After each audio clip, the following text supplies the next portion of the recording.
మీ business ఏదైనా మీ ఊర్లో promotion చేయాలంటే అది సుమన్ టీవీతోనే సాధ్యం. ఇప్పుడే సంప్రదించండి.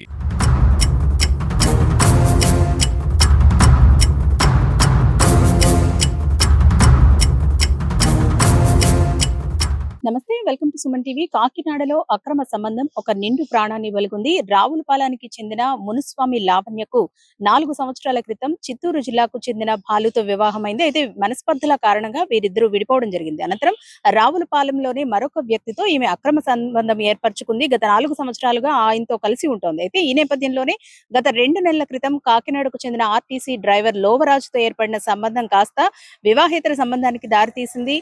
అక్కడి నుంచి కూడా కాకినాడకు రావులపాలెం నుంచి కాకినాడకు వచ్చి స్వర్ణాంధ్ర కాలనీలోని టిట్కో ఇళ్లలో నివాసం ఏర్పరచుకున్నారు. అయితే గత రాత్రి ప్రియుడు ఎవరైతే ఉన్నాడో రావులపాలెంకు చెందిన చంద్రశేఖర్ స్వామి ఈమె అడ్రస్ ని తెలుసుకొని టిట్కో ఇళ్లలో ఉంటుందని తెలుసుకుని అక్కడికి వచ్చి ఆమెతో గొడవ పడ్డ నేపథ్యంలో వీరిద్దరి మధ్య గొడవ చిలికి చిలికి గాలివానగా మారిన నేపథ్యంలో చేతిలో ఉన్న పప్పు గుత్తి అలాగే ఇనుప రాడ్తో అతనిపై విచక్షణ రహితంగా దాడి చేసింది. విపరీతమైన రక్తస్రావం కావడంతో అక్కడికక్కడే చంద్రశేఖర్ స్వామి మృతి చెందడం అయితే జరిగింది. ప్రస్తుతం అయితే గనక లావణ్య పరారీలో ఉన్నట్లుగా పోలీసులు చెబుతున్నారు. గత కొంతకాలం క్రితం అంటే 2 నెలల క్రితమే ఈ టిడ్కో ఇళ్లలో వీళ్ళు అద్దెకు ఉంటున్నట్లుగా కూడా చుట్టుపక్కల వారు చెబుతున్నారు. అయితే గత 2 నెలల నుంచి మాత్రమే ఇక్కడ ఉంటుందని, ఆమె ఎవరో ఏంటో కూడా ఇప్పటి వరకు అక్కడ ఎవరికి తెలియదంటూ కూడా చెబుతున్నారు. వివాహం అయిన తర్వాత ఎదురు విడిపోయిన తర్వాత చంద్రశేఖర్ స్వామితో ఏర్పడిన అక్రమ సంబంధం ఇప్పుడు ఒక ప్రాణాన్ని అయితే బలిగొందని చెప్పుకోవాలి.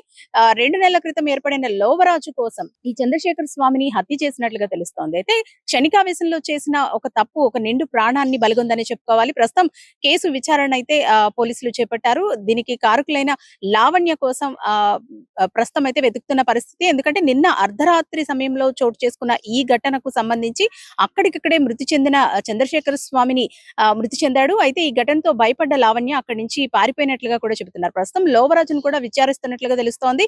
అసలు లోవరాజుకి లావణ్య ఎలా పరిచయం అయింది, ఎప్పటి నుంచి వీళ్ళు ఈ టిట్కో ఇంట్లో ఉంటున్నారు, అలాగే లోవరాజు స్వస్థలం ఎక్కడ అనే దానిపై కూడా ప్రస్తుతం ఆరా తీస్తున్నారు. అయితే లోవరాజుకి లావణ్య ఎక్కడికి వెళ్ళిందనే అంశానికి సంబంధించి సమాచారం తెలిసే ఉంటుందన్న నేపథ్యంలో ప్రస్తుతం లోవరాజును అయితే అదుపులోకి తీసుకుని విచారిస్తున్నారు. మరిన్ని వివరాలు మరి కాసేపట్లో తెలిసే అవకాశం అయితే కనిపిస్తోంది. కెమెరా పర్సన్ చిన్నాతో అనుశ్రీ, సుమన్ టీవీ, కాకినాడ.